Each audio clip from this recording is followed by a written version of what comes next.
Good morrow everyone, Silvershire here with a rare Friday upload, because today is the 10th anniversary of my first ever video. I made a poll asking what you'd like to see to celebrate the occasion, and a retrospective on the history of my channel is what won out, so here we are. Silvershire began in February 2016 with some terrible Star Wars Battlefront montages. They were made using the Xbox One's built-in clip editor, which is exactly as limited as you would expect. And then I slapped on some free dubstep from YouTube's library. I don't remember if the volume is something I had any control over, but my goodness is it loud. It completely drowns out any audio from the game.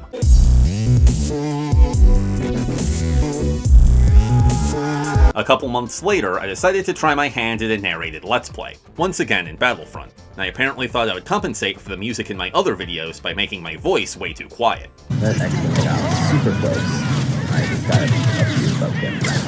Stop hiding. I mostly stuck to Battlefront until the summer of 2016, at which point I became obsessed with Overwatch. The quality of my videos began to marginally improve, but my view count did not. For the first few years of this channel's existence, I was hovering at around 10 subscribers, including myself and some friends and family members I roped in. To clarify, I didn't care about making it big on YouTube or anything like that. This was just a fun hobby, which is still true today. I don't even monetize my videos, but it was still disheartening to spend a lot of time on something just for it to be completely ignored. In 2017, I uploaded some Tekken customization guides, which didn't do that well at first, but they've had super long tails, and over time they've grown into my most watched videos. Later that year, I did my second Let's Play, this time in Overwatch. The audio quality was still crap, but at least you could hear me. Wow, this is a terrible commentary so far. And I was self-aware. It was around 2018 that I really started to put in the YouTube grind. I was uploading twice a week every week, which is crazy considering how long it takes me to make videos now. During this time, I started some long-running series like the Deathmatch Challenge. Playing Overwatch is really fun, but I suck with just about everyone. So to make my hero pool a little more balanced, welcome one and all to the Deathmatch Challenge, yeah! And branched out into other games like Hearthstone.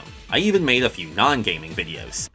General Grievous. Your body was gravely injured, but you have been rebuilt using our state-of-the-art technologies.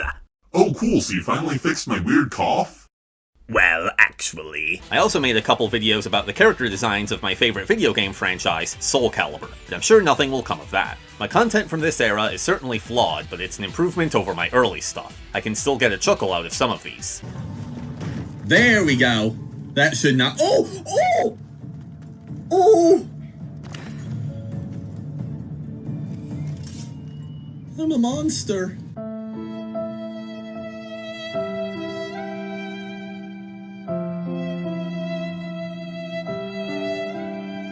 By the time I uploaded my 200th video in 2019, I had 50 subscribers, and I'm shocked that they didn't unsubscribe after my cringeworthy 50 sub special. Welcome to Silvershire.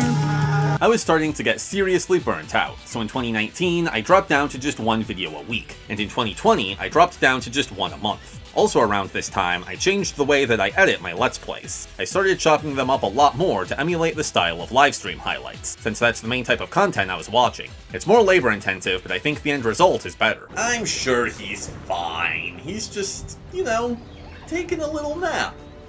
Underwater. Heading into 2021, I was on the verge of quitting YouTube. My videos weren't resonating with people, and combined with some real-life stress, it just didn't feel like it was worth it to continue. But then, on June 16, I woke up to news that would change my life, or at least my channel, forever. Get ready for the next battle.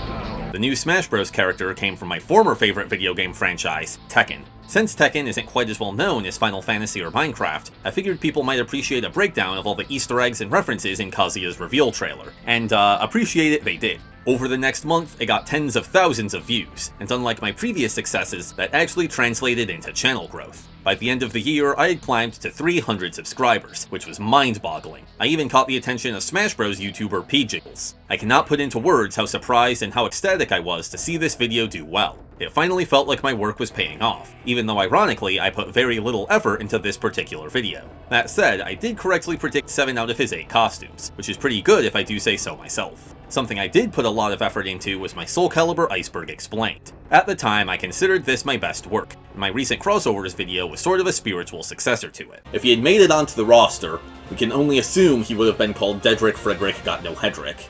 2022 is when we entered the modern era of my channel, in which I started to focus more on blue border videos. For those who don't know, my thumbnails are color-coded. A yellow border means no narration, a red border means live unscripted narration, and a blue border means scripted voiceover like this. I was an English major, so video essays where I can plan out my thoughts ahead of time play to my strengths. In February of that year, I uploaded the first episode of Pellet Swap, where I rank the costumes and character designs of your favorite fighting games. This was heavily inspired by TV Skyen. We used to have a series called What's the Deal With, where he would critique the character designs of League of Legends. Pellet Swap is by far my most successful series. And I don't mean in terms of analytics, because that really fluctuates depending on the character. What I mean is that I've finally been able to foster a community. My absolute favorite thing about YouTube is interacting with all of you. It brings me so much joy to see a username or an icon that I recognize, to have discussions about character design, to be able to build a rapport with my audience. Whether you've been subscribed for 10 years or 10 seconds, thank you so much for your support. I really don't feel like I deserve it.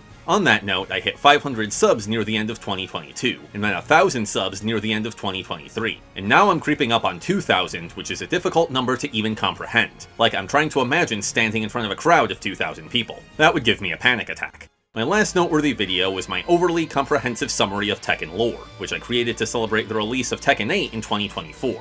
This is by far the most effort I've ever put into a video, and it's the only script that I could entirely recite from memory. He shoots Kazuya with a space laser, and Kazuya shoots the space laser with a face laser, and the satellite falls out of orbit, destroying a few city blocks. Even though I've sort of fallen out of love with Tekken in the meantime, I'm still super proud of this video. I'd like to do more in the same style for games like Soulcalibur and Assassin's Creed, but I just don't have the time. That said, if we get a Soulcalibur 7 announcement, I'll find a way to make it work. That pretty much brings us to today. Even though I only upload like 4 times a year now, I think my channel is in a pretty good place, and it's entirely thanks to you. I'm just some guy with strong opinions and a microphone. You have made Silvershire what it is. So thank you so much for watching, I hope you enjoyed, and I better get back to Pellet Swap before 15% of you form an angry mob.